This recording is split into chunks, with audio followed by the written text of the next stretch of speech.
The victim was found in the 15,000 block of Heckscher Drive on a nature trail on January 20th, 1990. All of the guesstimates and the estimations from the medical examiner's office and the anthropologist said that he could have been dead up to 6 months in that location before he was actually found. The victim is unknown at this moment, a complete skeleton at the time that he was found. He appeared to be about 6 feet tall. Further investigation through the anthropologist has identified him as a white male in his 50s.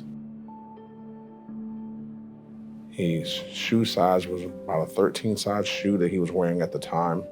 His waistline was about 38 to 40 inches in waistline. He did not appear to be homeless. We found a key in his pocket that belonged to some type of car made by the General Motor Company, and we found a government pen in his pocket. We know that the victim was shot. We still can't wrap our hands around why he would have been in this trail for this amount of time before someone would locate him. The only thing that we know that coming up to the time that he was located, it would have been in the winter time, so it may not have been a time where someone would be walking out there and exercising because it will be cooler.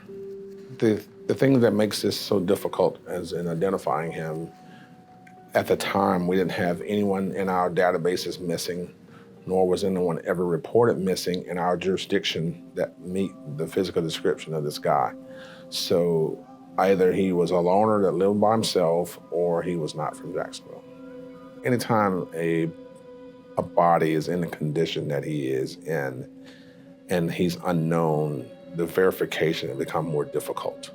So typically, if I'm on a scene and I know who that person is, I can find out who his dentist is. I can find out if he'd had any surgeries, and then we could go back and we can backtrack those things to assist us in identifying him.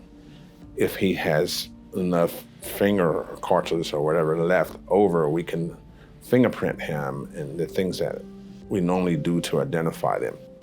In this particular case, we can't run fingerprints on him, and because we don't know who he is, we can't compare dental work, medical work. We know that he had very extensive dental work done, but because we don't know who he is, we can't contact the dentist and say, can you pull this record and verify that this is who we think it is, because we don't know who it is.